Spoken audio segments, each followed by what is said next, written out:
Good morning, good afternoon, and good evening, Mr. and Mrs. Federation.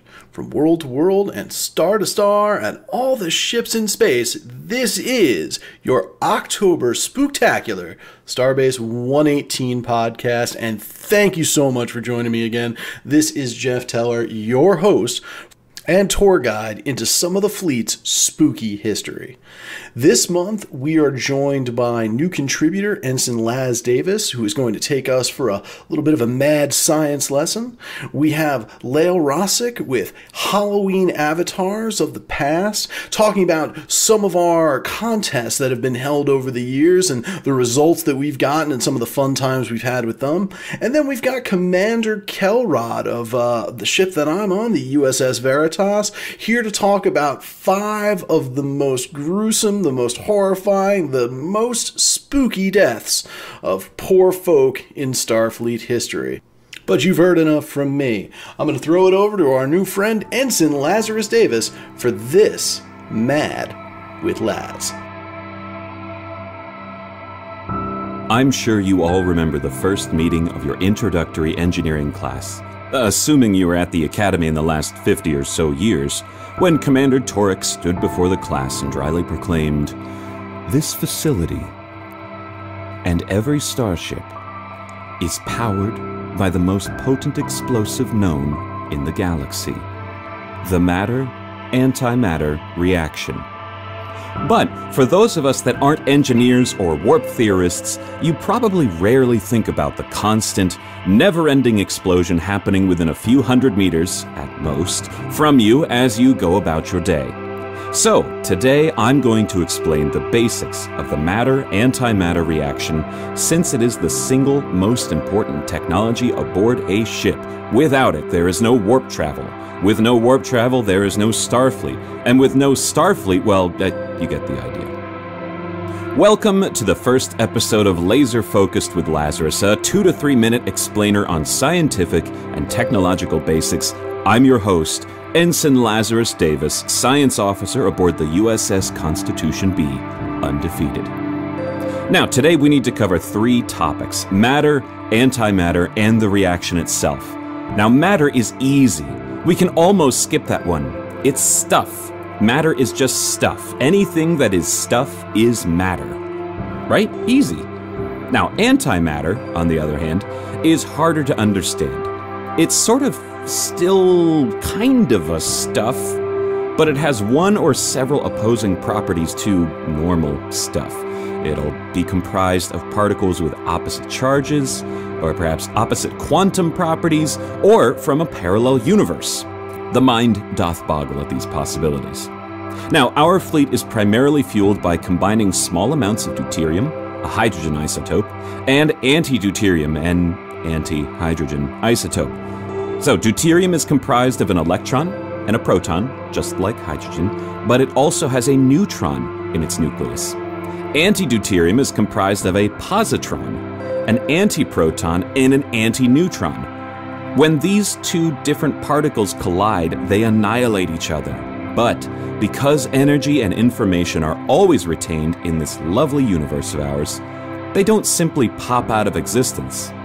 Instead, they release an incredible amount of energy. The old E equals mc squared equation is useful here.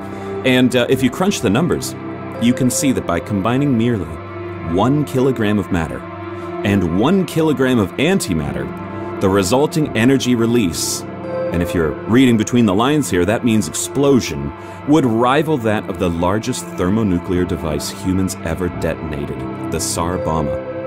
But, it looks like I'm out of time, so remember, don't play in the warp core, and I'll see you next time on Laser Focused with Lazarus. Absolutely fascinating stuff. Thank you so much, Laz. Really did enjoy that journey back to my engineering classes. Geoff Teller, as you may know, is an engineer aboard the Starship Veritas, and when he's not blowing things up or making the best damn cup of coffee in Starfleet, he enjoys waxing poetic about the warp core.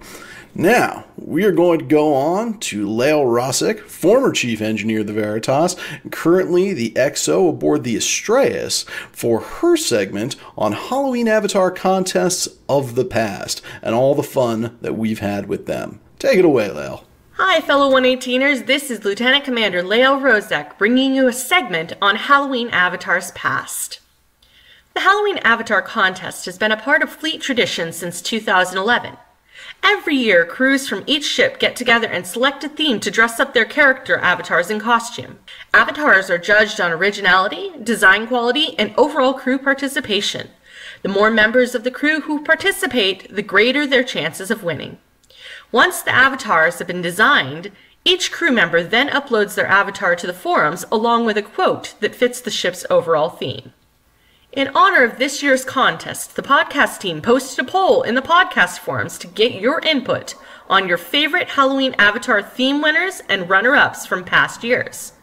Out of 27 votes, the top 3 were Retro Gaming Set by the crew of the USS Gorkon, Astronauts by the crew of the USS Columbia, and Steampunk by the crew of StarBase 118 Ops, all submitted for last year's contest. The Gorkon came up with their idea from common interests. Thus mentioned 80s a while back and we went with that, Avatar creator Joe Marshall said. We're all into video games, so it made sense to do a hark back to video games. Thus pixel characters were born. She used a tool called Pixelme for the faces, then imported them into Photoshop, and worked from there, tweaking the images until they matched. Marshall remarked, "Seeing it all come together was awesome. Then it led into the opening screen GIF for the video game. Seeing that finally done was a relief, but so good to see the finished product." The Columbia crew selected their theme from suggestions submitted via the out-of-character list, which were then put to a vote. Jared Thorin, the person who created the avatars, commented, "I don't recall who suggested the astronaut theme, but it certainly worked out well, and it was very fitting for the Columbia." Thorin stated that the most difficult part of the editing process was finding astronaut images to use as a base. "I did spend a long time scouring the internet for high-quality astronaut images. Ash McKenna was probably the most difficult to find a quality image for, as she specifically requested the base be Valentina Tereshkova, who was the first and youngest woman in space." Results for this year's contest will be posted in the forums as soon as they're available. To view all avatars from contests past, go to the StarBase 118 wiki and type Halloween Avatar Contest into the search bar. And thank you very much, Leo, for that stroll down memory lane. It is absolutely fascinating to hear about some of the traditions that have been born from fun activities around the fleet. And it's good to know that this one is kept alive every single year. I'm already looking forward to seeing what next year we'll have in store. Before we get into that, though, we're going to throw it over to Commander Kelrod, who's going to talk to us about 5 of the most terrifying, horrifying, mutilating deaths in Starfleet history. But before that, a brief word from our sponsors. Warning. The following ad has been certified as spooky by Federation medical authorities. Those with weak hearts, unstable molecular structures, and delicate gas sacs must sign a waiver before entering the first annual panel on Screamfest. We have plumbed the dark lore of species from one end of the quadrant to the other and assembled an army of terrors, all to thrill the brave and entice the curious. Our hollow experience will startle, dazzle, shock, amaze, and absolutely disgust you. And only the truly courageous will make it to the dreaded Omega Chamber, where you'll be confronted with an abhorrent vision so foul, we guarantee 1 out of every 10 guests will run out screaming. To those that face their fears and conquer their most haunting inner demons, light refreshments and psychological counseling will be provided on site. We welcome corporate team building events, managerial outings, and offer a 15% discount to any individual who can show proof of former psychological institutionalization. If this sounds like something you wish to set up in your region, please speak to a Fear Factory representative near you today. Hello, this is Commander Kelrod Dickens. And today I'd like to bring you something not usually discussed through Starfleet. Starfleet is a wonderful opportunity to anyone who wishes to develop a career in any kind of branch, either it is engineering, science, medicine, security, or any other that you wish to pursue. However, that career isn't without risk. The universe has so many wonders as threats, and there could be many ways where one's life could end. Through history, many brave officers have ended their lives, some with more honor and glory, and others, well, let's say that fate isn't always kind. So here you will find a few ways that you don't want to end up your career in Starfleet. Radiation. The universe has so many sources of different kinds of anomalies and energy sources that could prove harmful to biological entities. A few examples could be made about deaths by radiation, either natural or artificial. Natural could include from solar radiation to exposure to natural isotopes coming from minerals or stellar phenomena. Others, like that coming from atomic explosions, theta or antimatter radiation, like the one that took the life of the famous Captain Spock when the Genesis events happened, are some examples of that. Most of the times, painful deaths. Death by phasing into death.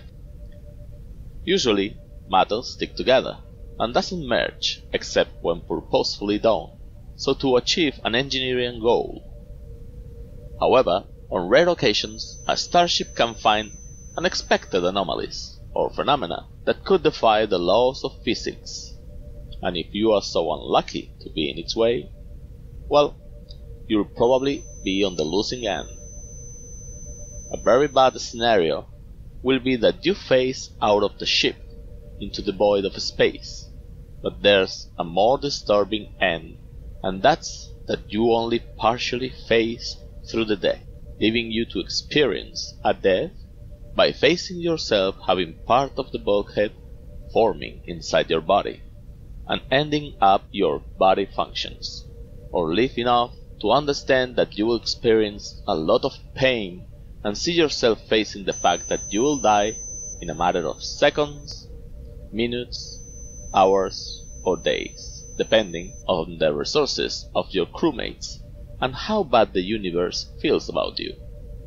Rapidly aged to death.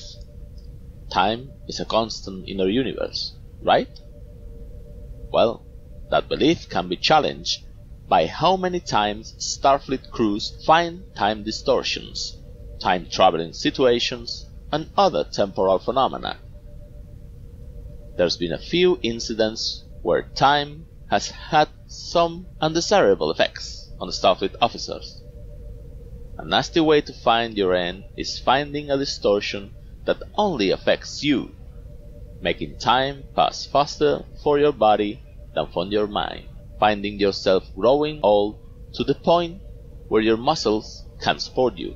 Your cells degrade so much that you end up seeing your body corrupt to the point that it can't support you no more, and watch with horror how the rest will look how you disappear while they remain with their lifetime intact. Transporter malfunction. Modern transporters have so many safeties that transporter accidents are almost unheard of, except from sabotage or tampering by an external influence. Back in the day, the transporters were amazing devices that only a few knew exactly how they worked, and of course didn't have the capacity or the backup of modern ones. There was a chance that something could go wrong during transport, and you'll risk the chance of your pattern disappearing on the transporter buffer, leading to a painless and quick travel into oblivion. However, depending on the problem, the transporter crew might try to bring you back, and if you are so unlucky, you will linger for seconds or minutes trying to form, seeing the world through the ACB and the matter stream, maybe even seeing the crew desperately trying to get you back, and then your perception blurring, your atoms agonizing, and your end as a mass of matter that will cease to live through pain and suffering. An honorable mention will be to be dissolved by Horta acid. Before they were known to Starfleet and the Federation, Horta appeared as a dangerous and wild creature that killed a few persons before the crew of the Enterprise, commanded by Captain James T. Kirk, managed to establish a dialogue through then-Commander Spock. The deaths of those people was being assaulted by the Horta, who segregates a strong acid that dissolved their bodies in a matter of seconds. Despite that it might seem short, the pain must be agonizing of those few seconds before becoming just a dark spot on the ground. Fortunately, we know the Horta and they know us, but who knows how many beings similar to the Horta you could find while exploring space. Assimilation. The Borg, one of the ruthless enemies of most of the sentient beings of our galaxy. They are an almost unstoppable force if they put their collective mind to the task. But what's more scary of them is not the power of their weapons or their numbers, but the fact that you could become one of them. Multiple implants through your body, your mind trapped in the hive mind, conscious of what they make you do without being able to do anything to not comply. You will repair, abduct, kill, and assimilate others as they order you to do so, and you can't even scream to flush out your frustration, your pain, your anger, your hate. Living a lifeless life to serve the collective, regenerating through generations to see all life in the galaxy become part of the collective, becoming part of you forever. Can you think of something worse? Let us know what could be more scary. Ooh, ouch. Those poor red shirts really did get it, didn't they, folks? Well, that is it for your October spooktacular StarBase 118 podcast. I would like to thank all of our contributors, all of our segment writers, all of our support staff, Laz Davis, Kel Rod, Lael Rossack, Zephyr, Chloe Waters. Thank you so much for everything you do to make the podcast the special contribution to the community that it is every single month. I am your host, Geoff Teller. It has been a pleasure joining you all again. Look forward to seeing you out there and around the fleet real soon.